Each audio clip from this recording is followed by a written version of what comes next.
My name is Tula Meadows. I'm 28. I wish you were never born. My father said that at my own birthday dinner, in front of 43 people. The candles on the cake were still lit. Nobody moved. Nobody said a word. My stepmother nodded like he'd just confirmed the weather forecast. My half-sister pointed her phone at my face and kept recording. That was 4 months ago. Since then, I haven't raised my voice. I haven't cried in front of a single person. But I did something that made my father call me 17 times in one night. And by the 18th call, his voice wasn't angry anymore. It was begging. Before I go on, please take a moment to like and subscribe, but only if you genuinely connect with this story. Drop a comment with your city and what time it is where you are right now. Now let me take you back to 3 days before my birthday, the night I found out what the party was really for. I need you to understand something about the Meadows family before any of this makes sense. My father, Gerald Meadows, is 58, broad shoulders, deep voice, the kind of man who walks into a room and expects everyone to rearrange themselves around him. For as long as I can remember, he was the center of every holiday table, every family gathering, every decision. No one questioned Gerald, not once. My mother, Emily, died when I was 8. Complications after a surgery, something that went wrong months after she had me. I didn't understand it then. I barely understand it now. But what I understood early, what I felt in every silence, every skipped bedtime story, every look my father gave me when he thought I wasn't watching, was this. He blamed me. He never said it out loud. Not back then. He didn't need to. It lived in the things he didn't do. He didn't come to my school plays. He didn't hang my drawings on the fridge. When I got the flu in 4th grade, it was my grandmother, Eleanor, who drove 40 minutes to pick me up. Not him. Eleanor was my father's mother. She was the only person in that house who made me feel like I had a right to exist. She called me my girl. She came to every single recital. She died 2 years ago, and some days I still reach for my phone to call her. After my mother passed, my father remarried. Linda Holt became Linda Holt Meadows. She brought Brielle, her daughter, from a previous marriage. Brielle was 4 years younger than me, blonde, loud, and instantly, permanently, the favorite. I was moved to the smallest room upstairs. My mother's photos came down. Linda's went up. And that was just the beginning. 4 years ago, my father lost his job at a logistics company. Downsizing, they said. He never looked for another one. I was already working as a registered nurse at the community hospital.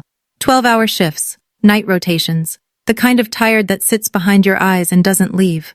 When the first mortgage notice came, Gerald left it on the kitchen counter without a word. Linda mentioned it at dinner like she was commenting on the weather. Someone should probably handle that, she said. She looked at me. So I handled it. The mortgage, the electric, the water, the property tax, the homeowner's insurance. $2,800 a month straight from my paycheck. I set up autopay so I wouldn't have to think about it. I told myself it was temporary. Gerald would find work. Things would balance out. They didn't. Instead, Linda got comfortable. She discovered my credit card had a supplementary card. One she'd somehow talked Gerald into authorizing. I'd see charges I didn't make. A $300 coat for Brielle. Shoes. A handbag.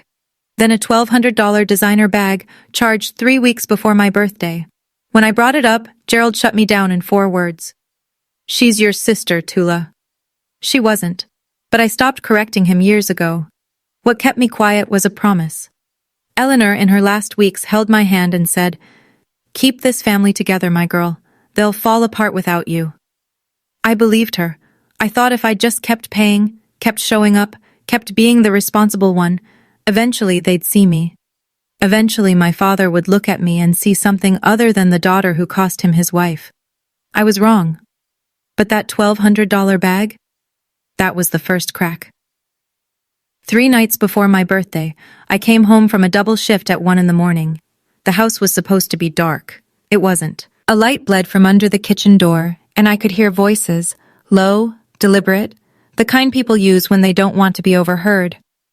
I stopped on the stairs, held my breath. Linda's voice came first, clear as glass. "We announce it at her birthday. 40 people. If she says no in front of everyone, she looks selfish. If she says yes, problem solved. My father's voice, slower. And if she makes a scene? Then you do what you should have done years ago. A pause. Cut her off. I pressed my back against the wall. My scrubs were still damp from work. My hands were shaking. Not from cold. They were talking about my savings, $52,000, 6 years of overtime, holiday shifts, skipped vacations, every dollar I had that wasn't already draining into their mortgage and their electricity, and Linda's credit card charges. Brielle was engaged. I didn't even know until that moment. And they wanted my money to pay for her wedding. Not asked, wanted, planned, choreographed, down to the audience. She owes this family, Linda said. Her voice had no hesitation. It's time to collect. I backed up the stairs, one step at a time. My heart was slamming so hard I was certain they could hear it. They didn't. I sat on my bed in that tiny room for 2 hours. I didn't cry. I stared at the ceiling and thought about every payment, every silent dinner, every time I swallowed the word no, because I was afraid of what would happen if I said it. Something shifted that night. I didn't know what yet, but it was already moving. The next morning I sat in my car in the hospital parking lot and made a phone call I'd been putting off for 2 years. Margaret Calloway, 64, estate attorney, my grandmother's closest friend for 3 decades. Eleanor had mentioned her name exactly once in her final days, in a voice so quiet I almost missed it. If you ever need to understand what I've left behind, Eleanor had whispered, call Margaret. I'd written the number on the back of a grocery receipt and tucked it into my wallet. It stayed there, untouched, through Eleanor's funeral, through 2 years of bills and silence and a house that never felt like mine. Margaret picked up on the second ring. Tula Meadows, she said, like she'd been expecting me. Your grandmother told me you'd call eventually. I need to know what she left, I said. I think I need to know now. Come to my office. There are things your grandmother wanted you to know, when you were ready. She paused. Are you ready? I think so. Then I'll have everything prepared. I scheduled the appointment for the following week, after the birthday dinner. Whatever was coming, I needed to get through Saturday first. That afternoon, Brielle found me in the kitchen. She held up her left hand, wiggling a diamond ring I'd never seen before. You're gonna help with my wedding, right? She smiled. Dad says you have some savings. I looked at the ring. I looked at her face. She wasn't being cruel. She genuinely believed I existed to fund her life. That was worse. We'll talk about it later, I said. I didn't know what Margaret had for me, but I knew one thing. Whatever Eleanor left behind, she left it for a reason. My grandmother was a careful woman, very careful. Let me tell you what $52,000 means when you're a nurse. It means 6 years of picking up every holiday shift nobody wanted. Christmas, Thanksgiving, New Year's Eve. It means eating leftovers from the break room instead of going out.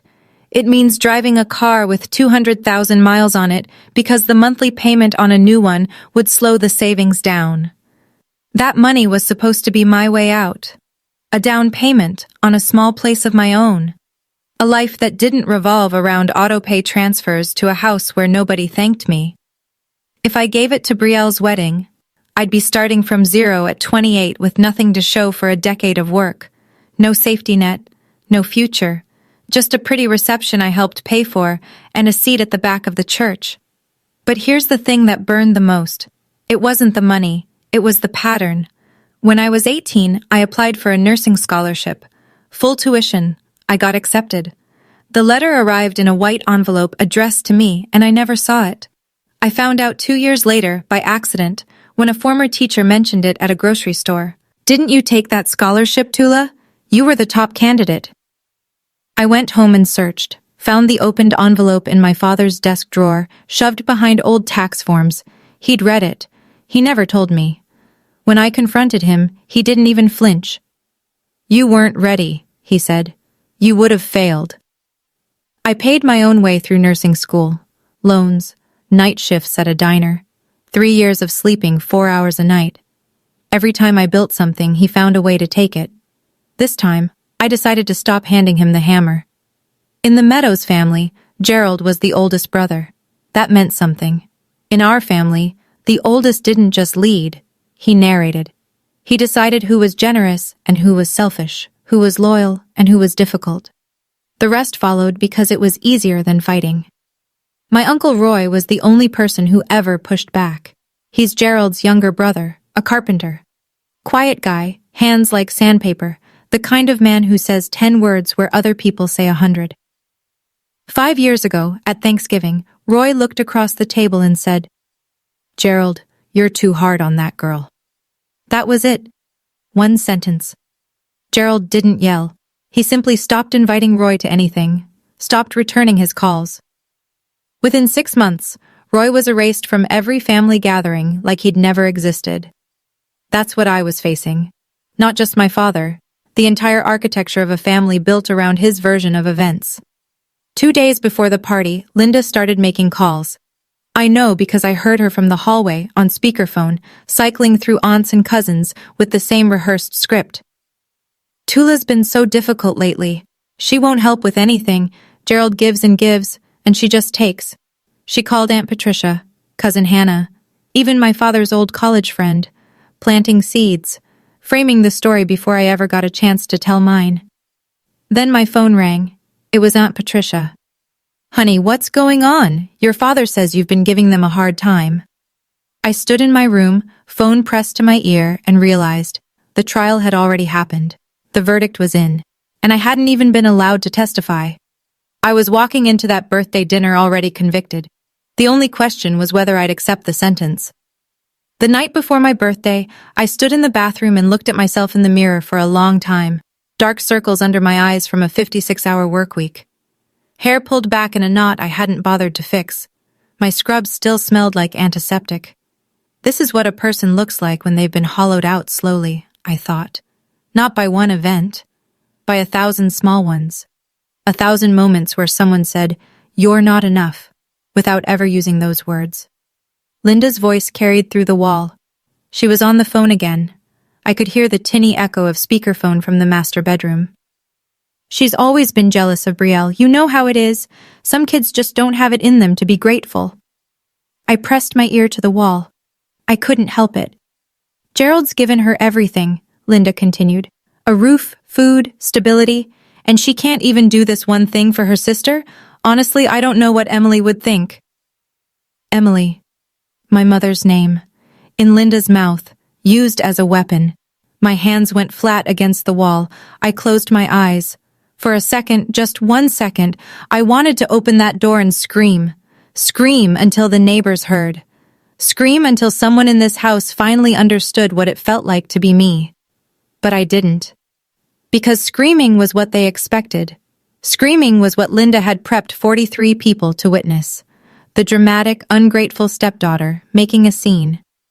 I stepped back from the wall, sat on the edge of my bed, and I thought about something Eleanor used to say. "Quiet strength, my girl. Let them shout. You just keep standing." So that's what I did. I picked out a dress for my birthday, and I stood. Saturday evening. Rossini's, a mid-range Italian restaurant on the east side with exposed brick walls and warm pendant lighting. Gerald had booked the private dining room. 43 people. I walked in wearing the only nice dress I owned, navy blue, modest. I'd curled my hair, put on lipstick. For the first time in months, I wanted to feel like someone worth celebrating. The room buzzed with conversation. White tablecloths, candles in glass holders. A banner stretched across the back wall. "Happy birthday, Tula." Someone had ordered a cake. Chocolate, my favorite. For a moment, I let myself believe it was real. Then I noticed the seating. The main table, the one directly under the banner, had 5 chairs, Gerald at the head, Linda to his right, Brielle next to Linda, Derek Collins, Brielle's fiancé, beside her, and 1 empty seat for Gerald's college friend. My name was on a place card at a smaller table, near the kitchen door, at my own birthday dinner. I picked up the card and sat down without a word. People greeted me as they passed, quick hugs. "Happy birthday, sweetheart," but the conversations always drifted. "Brielle, show me that ring. When's the wedding?" "Linda, you must be thrilled." I watched from my table, sipping water, smiling when someone glanced my way. Then Gerald stood. He tapped his glass with a butter knife. The room quieted. He picked up the small wireless microphone the restaurant had provided. He looked out at 43 faces. He smiled. "Tonight is special," he began. "Not just because of Tula's birthday," my chest tightened, "but because we have a very exciting announcement." He turned toward Brielle. His whole face lit up. And I understood right then that this party had never been for me. "Our beautiful Brielle," Gerald said into the microphone, "is engaged." The room erupted. Applause, squeals, chairs scraped back as people stood to hug Brielle. She rose from the main table, hand extended, diamond catching the pendant light like a tiny spotlight built just for her. For the next 10 minutes, my birthday evaporated. Aunt Patricia clasped Brielle's hand and examined the ring. Cousin Hannah took a photo for Instagram. Gerald's college friend clapped Derek on the back. Linda stood behind Brielle, one hand on her daughter's shoulder, beaming like she'd just won something. No one looked at me. I sat at my table by the kitchen door.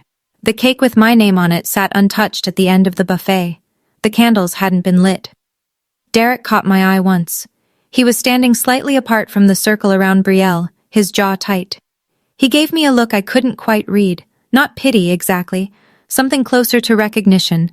Like he saw what was happening, but didn't know what to do about it. Then the room settled. People returned to their seats. Gerald stayed standing, microphone still in hand. "Now," he said. His voice shifted, warmer, practiced. He turned toward me.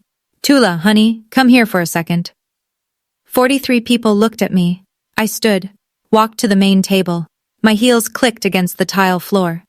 Gerald put a hand on my shoulder, firm, performative. "Family takes care of family," he said to the room. "And now that Brielle's big day is coming, we need to pull together." He looked directly at me. "Tula, we need to talk about the wedding budget. Not in private, not later. Here, now, in front of everyone, exactly as Linda had planned." "Tula has been very responsible with her finances," Gerald said, addressing the room like a keynote speaker.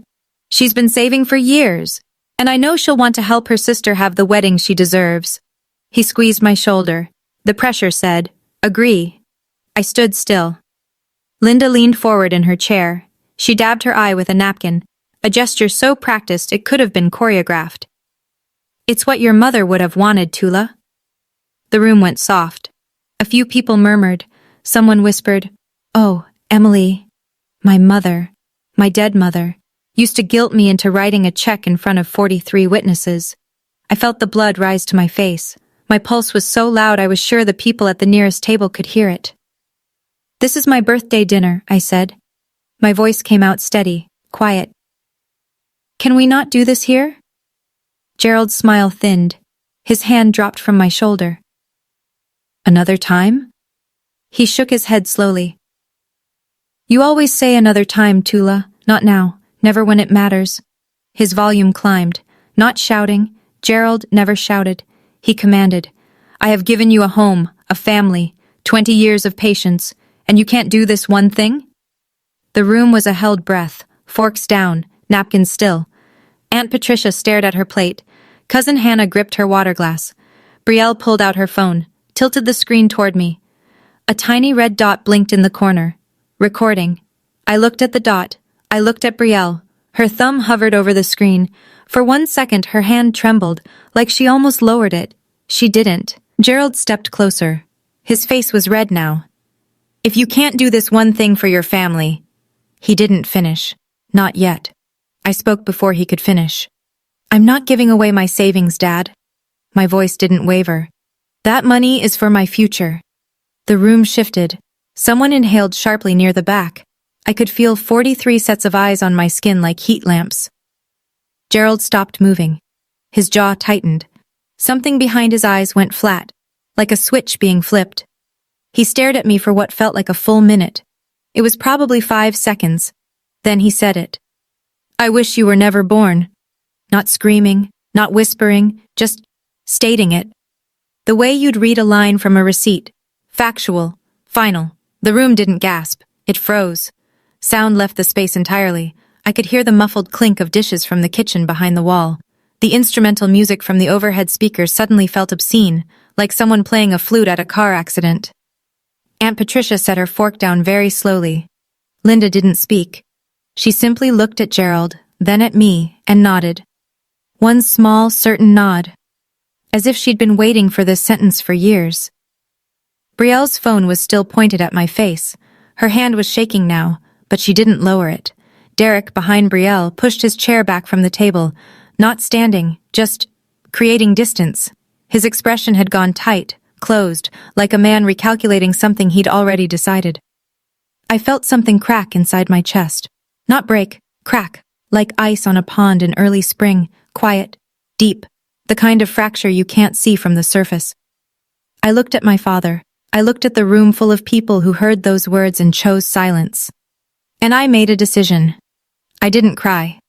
I picked up my napkin from the table, folded it once, twice, set it down neatly beside my untouched water glass.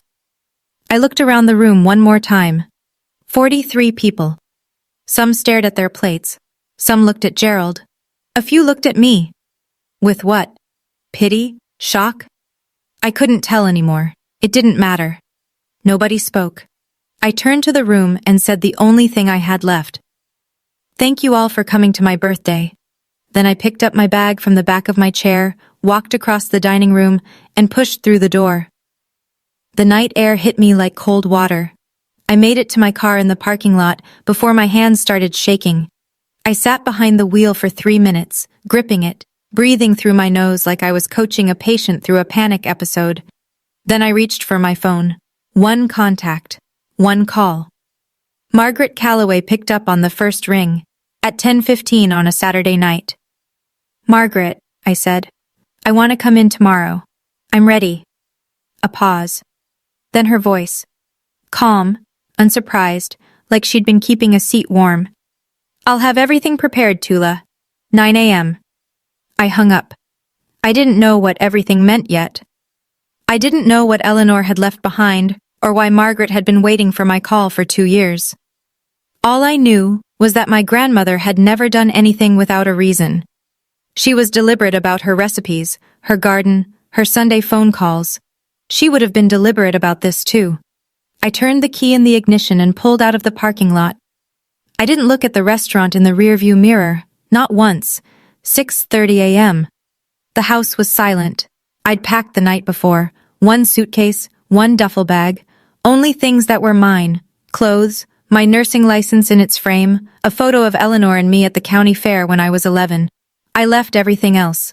I carried the bags downstairs in 2 trips, stepping over the creaky 3rd step by habit.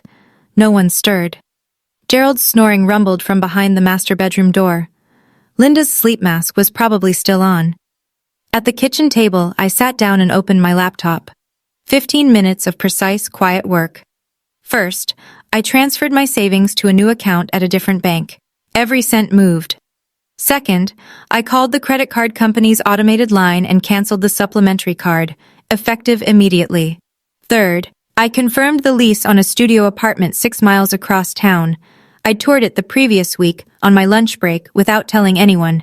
400 square feet, clean, mine. Before I left, I placed a single envelope on the kitchen counter. Inside, 4 years of bank statements, every mortgage payment, every insurance premium, every utility bill, every tax installment, highlighted, totaled, dated, $134,000, all from my account, all for this house. No letter, no explanation, no I told you so. Just numbers. I zipped my jacket, picked up my bags, and walked to the front door. The hallway was still dark. The house smelled like Linda's lavender diffuser and old carpet. I'd lived here for 20 years. I'd paid for it for 4. I turned the knob, stepped outside, and pulled the door shut behind me. It clicked. Soft. Final. I loaded the car and drove east into a sky that was just beginning to turn pink. I did not come back. I want to pause here for a second. If you've ever had to leave a place you called home, not because you wanted to, but because you had no other choice, type "I understand" in the comments. I read every single one. And if you think I should forgive my father or set a permanent boundary, let me know that too. Because the story is about to take a turn I didn't see coming. Here's what I learned later, pieced together from Uncle Roy and Cousin Hannah. Sunday morning. Linda walked into the kitchen around 9. She noticed the envelope on the counter but pushed it aside to make coffee. She climbed the stairs to tell me breakfast was ready, not out of kindness, out of habit. My room was empty, closet cleared, bed stripped to the mattress. She called Gerald. Her voice was flat, almost amused. She actually left. Gerald came upstairs, looked at the bare room, shrugged. Good, let her sulk. She'll be back by Friday. He went downstairs and turned on the television. Brielle woke up next. She reached for her phone and opened the banking app. The supplementary credit card was declined, frozen, cancelled. She called me. Voicemail, called again. Voicemail. She walked into the living room, phone in hand. My card's not working. Did Tula do something? Gerald glanced at her. She's throwing a tantrum. It'll pass. Linda found the envelope on the counter again. She picked it up, weighed it in her hand, then set it back down unopened. Probably some dramatic goodbye letter, she said. I'm not giving her the satisfaction. By Monday afternoon, Gerald had called me 4 times, each time voicemail. He left one message. Tula, this is childish. Call me back. By Wednesday, silence from my end. Not a single text, email, or returned call. Gerald told Aunt Patricia I was going through a phase. He told his college friend I was being emotional about the birthday thing. He told Roy, actually, he didn't tell Roy anything. They still weren't speaking, and the envelope sat on the kitchen counter untouched. A time bomb no one bothered to open. Day 5, the electric company sent an automated notice, past due. Gerald called their customer service line, gave his name, asked for the account details. I'm sorry, sir. The account is registered to Atula Meadows. He blinked. That's my daughter. I live at this address.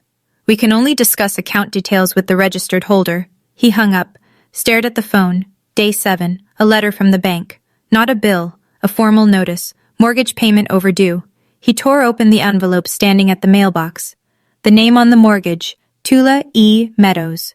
Gerald read it twice. Then he carried it inside and dropped it on the kitchen table in front of Linda. What the hell is this? Linda picked it up. Her eyes scanned the page. Her mouth opened, closed. That's impossible. This is our house. That's what I said. Gerald went to the filing cabinet in the hallway closet, the one he hadn't opened in years. He pulled folders, tax returns, old pay stubs, insurance papers. He searched for a deed, a title, anything with his name on it. Nothing. Not a single document tied him to the house. Then Linda remembered the envelope. She walked back to the kitchen counter. The white envelope was still there, now with a coffee ring on one corner. She tore it open. Pages. Dozens of pages. Bank statements going back 4 years. Each one highlighted. Each one showing auto-pay withdrawals from Tula's checking account. Mortgage, electric, water, insurance, tax. Total $134,000. Linda sat down. She didn't speak for a long time. Gerald stood behind her, reading over her shoulder. His face had gone gray. But they still didn't know the worst part. The house wasn't just in my name because of payments. It had never been in Gerald's name, not once. Gerald did what Gerald always did when he lost control. He picked up the phone and started narrating. Within 24 hours, half the family had heard his version. Tula walked out. Tula canceled the credit card. Tula stopped paying bills. She's punishing us because she didn't get enough attention at her birthday. Some people believed him. They always had. But something was different this time. Some people remembered that night at Rossini's. They remembered Gerald's face when he said those words. They remembered the silence that followed.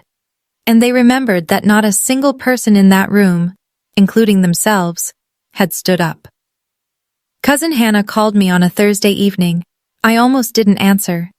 But Hannah and I had been close once, before Gerald's gravity pulled everyone into his orbit. Tula, what's going on? Your dad says you're trying to punish them. I leaned against my kitchen counter. My kitchen counter, in my studio apartment, where the only sounds were mine. Hannah, I said. Did he tell you what he said to me at my birthday? Silence. What did he say? Ask him. Ask him in front of people. She didn't respond for a moment. Then, quietly. I was there, Tula. I heard it. I didn't know what to do. I know, I said. Nobody did. Meanwhile, Gerald made one more call. He drove to Uncle Roy's house, the brother he hadn't spoken to in 2 years, and knocked on the door. Roy opened it, looked at Gerald for a long time. I need your help, Gerald said. Tula's gone off the deep end. Roy leaned against the doorframe. Gerald, did you really say that to her? At her birthday? Gerald's jaw tightened. She provoked me. Roy shook his head, slowly. A father doesn't say that, not to his child, not ever. And he closed the door. He found me on a Tuesday, I don't know how. I suspect he called the hospital and someone mentioned seeing me near the east side. Or maybe he drove around until he spotted my car. Either way, I came home from a shift to find Gerald Meadows standing outside my apartment door, arms crossed, jaw set, looking like a man about to deliver a performance, not an apology. I unlocked the door, stood in the frame, didn't step aside. You need to come home, he said. This has gone far enough. I looked at him. My father. 58 years old, gray at the temples, the same broad shoulders, the same voice that used to fill every room. But standing in my hallway, under fluorescent lighting, he looked smaller than I remembered. You told me you wished I was never born, I said. In front of 43 people, on my birthday. I was upset. You were being difficult. Saying no to giving away my savings is not being difficult, it's being an adult. His nostrils flared. I'm your father. Then act like one. We stood there, 3 feet apart. The hallway smelled like someone's dinner. Garlic, onion, something warm that had nothing to do with either of us. You can't just leave, he said. His voice dropped. Not softer. Thinner. Bills are piling up. The mortgage is late. Linda is not my responsibility, I said. Neither is Brielle. Neither is the house. I paused. You told me you wished I was never born. I'm simply granting your wish. I closed the door, gently. No slam. No dramatic exit. Just a soft click and the sound of his breathing on the other side. He stood there for a while. I know because I watched the shadow of his shoes under the door. Then he left. But he didn't know what was coming next. 2 weeks after I left, Gerald called a family meeting. He chose the community center attached to our church, a beige room with folding chairs, buzzing overhead lights, and a coffee urn that was always either empty or burned. About 30 people came, aunts, uncles, cousins. Some I hadn't seen since Eleanor's funeral. Gerald stood at the front like he was conducting a town hall. Linda sat in the first row, tissue in hand.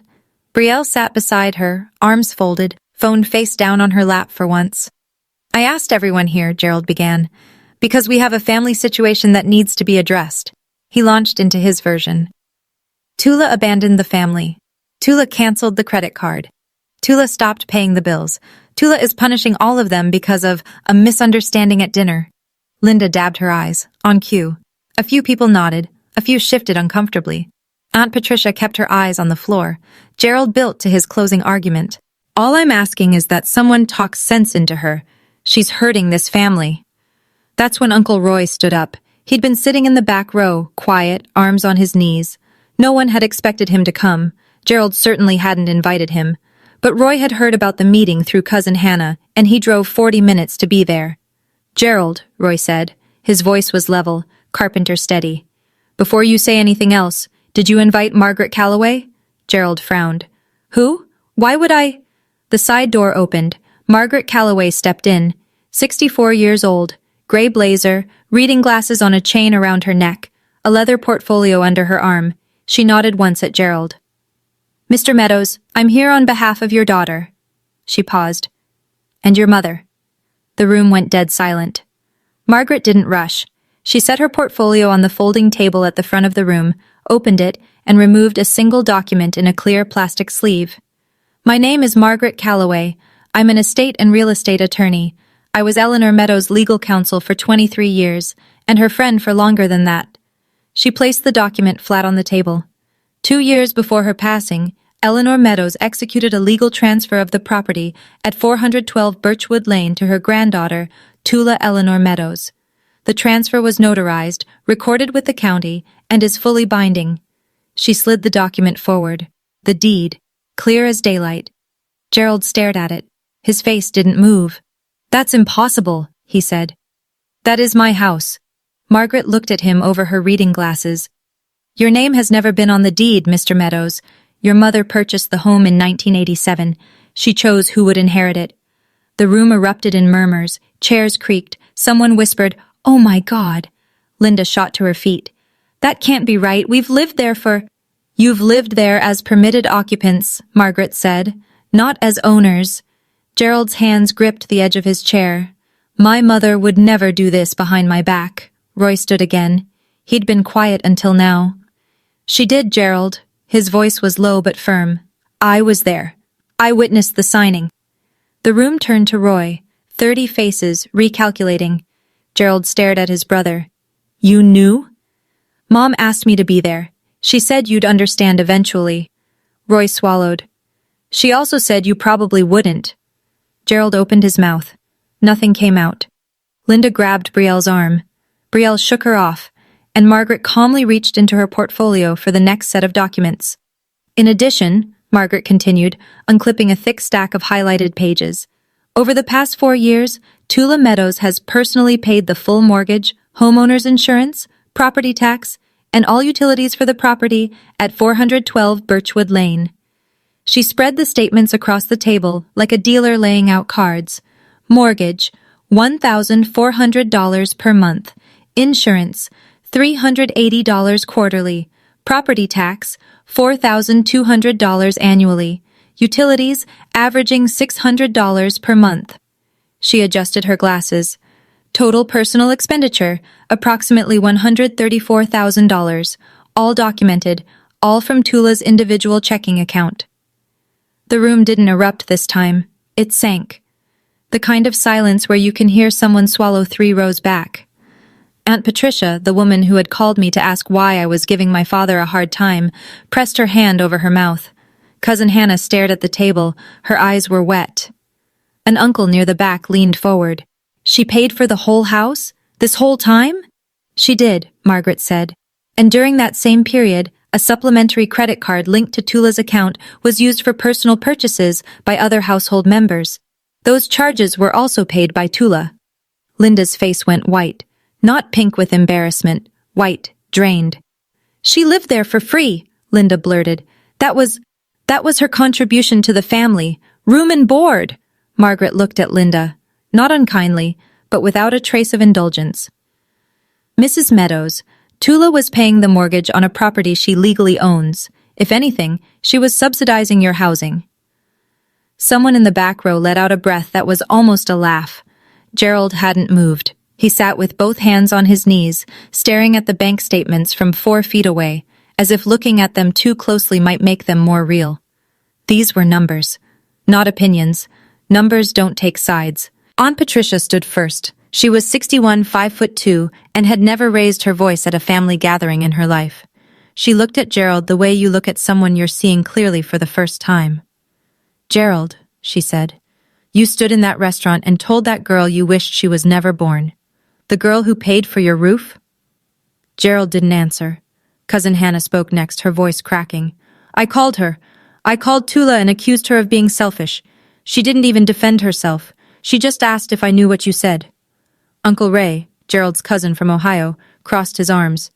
"Eleanor knew. She saw this coming. That's why she did what she did." Gerald tried to regain the room.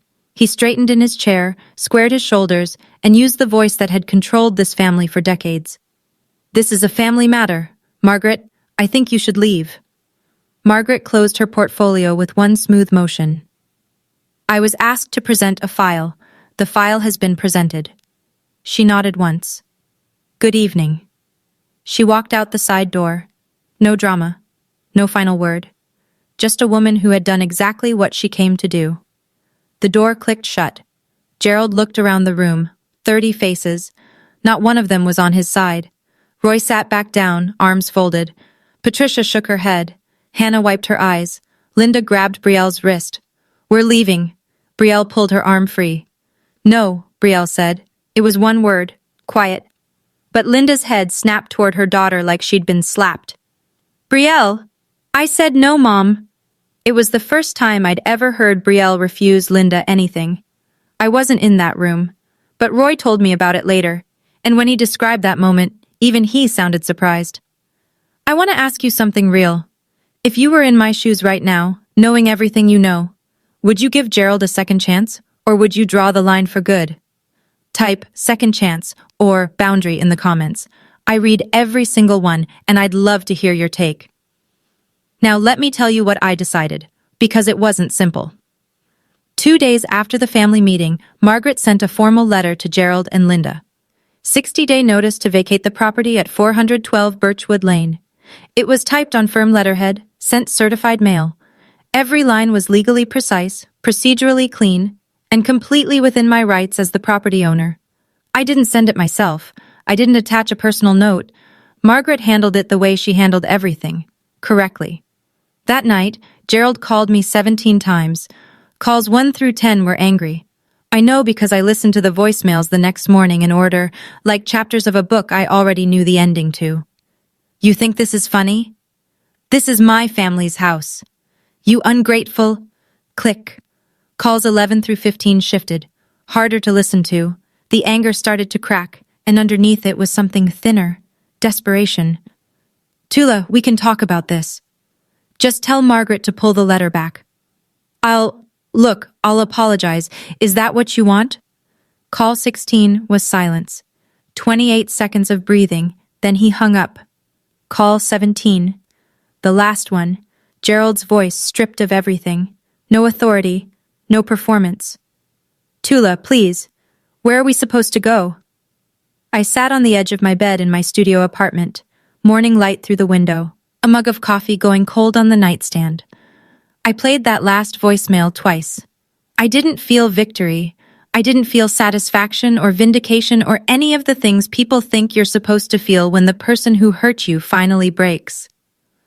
I felt something quieter, like setting down a bag I'd been carrying for 20 years and realizing how badly my shoulders ached. I saved the voicemail, closed my phone, and went to work. I had a 12-hour shift. Patients needed me. That hadn't changed. 3 days later, Brielle called. I almost didn't pick up, but something made me tap the green button. Maybe the memory of her pulling her arm away from Linda in that church room. Maybe curiosity. Tula, her voice was thick, congested. She'd been crying. Please, can we just talk? I'm listening. If we lose the house, my wedding, everything, it's all falling apart. Can you tell Margaret to stop? I leaned against my kitchen counter. Outside, a neighbor's kid was riding a bicycle in circles. The normalcy of it felt surreal. Brielle, did you watch the video you recorded that night? Silence. What video? At the restaurant. You pointed your phone at me while Dad said those words. You didn't put it down. You didn't say, Dad, stop. You just recorded. More silence. Longer this time. I didn't mean... I know, I said. That's exactly the problem. You never mean anything. Things just happen around you and you let them. I could hear her breathing, ragged, uneven. I'm not doing this to punish you, Brielle. I need you to understand that. I'm not punishing Dad. I'm not punishing Linda. I am done being the person who sacrifices everything so everyone else is comfortable. But where will we... That's not my question to answer anymore. A long pause. I could hear Linda's voice in the background, muffled, urgent, coaching Brielle on what to say next. I have to go, I said. Tula, wait. Brielle, I wish you well. I really do. But this conversation is over. I hung up. Set the phone face down on the counter. It was the gentlest ending I could offer. And it was still one of the hardest things I've ever done. But it wasn't the last call I received that week. The call came on a Friday evening. I didn't recognize the number, almost let it go to voicemail, but I'd had enough voicemails for one lifetime, so I answered. Tula, this is Derek Collins. I set down the takeout container I'd been eating from. Brielle's fiancé. We'd never spoken one-on-one before. Not once. I know this is unexpected, he said. His voice was careful, measured, like a man who'd spent days rehearsing this call. I wanted to say something, and I think I owe it to you to say it directly. I'm listening. I was there that night. At the restaurant, I saw what happened. A breath. I should have said something. I should have stood up. I didn't, and I'm sorry. I stared at the wall of my apartment. A crack ran along the plaster near the ceiling. I'd been meaning to mention it to the landlord. Thank you, Derek. There's more. Another pause. I've been watching how your family treats you, not just that night, the months before. The way Linda talks about you when you're not in the room, the way Gerald takes credit for things I now know you paid for. His voice tightened. Honestly, Tula, I'm rethinking a lot of things. My chest ached, not from pain, from something rarer, recognition. That's between you and Brielle, I said softly. I know it is, but I wanted you to know. Someone in that room saw you, and what your father did was wrong. For the first time since the night of my birthday, my eyes stung. I blinked hard. Twice. Thank you, I said again. And I meant it in a way I couldn't fully explain. We said goodbye. I sat very still for a while. Someone saw me. After all of it, someone actually saw me. Week 3. Gerald and Linda moved out of 412 Birchwood Lane. Not because the 60 days were up, they had time left, but because the mortgage was past due, the electric bill was in collections, and Gerald couldn't bring himself to call me and ask for help paying for a house he now knew wasn't his. Uncle Roy took them in. He set up the spare bedroom, made space in the garage for Gerald's boxes, cooked dinner the first night without saying much. That was Roy, practical before emotional. But he had one rule. You can stay, he told Gerald, but you don't speak her name like that under my roof. Gerald nodded. He didn't argue. According to Roy, it was the first time in decades that Gerald accepted a condition from his younger brother without pushback. The wider family knew everything now. Margaret's presentation at the church had traveled through the Meadows network like a shockwave. Aunt Patricia called to apologize. Cousin Hannah sent a long text that ended with, I should have spoken up that night. I'm sorry I didn't. 4 or 5 other relatives reached out, some awkward, some tearful, some just short messages, thinking of you. Linda, meanwhile, tried a different strategy. She posted on Facebook a long, emotional status about being forced out of our home by a vindictive stepdaughter. She tagged 6 family members and added a crying emoji. It lasted 2 hours. Cousin Hannah replied with a screenshot of the bank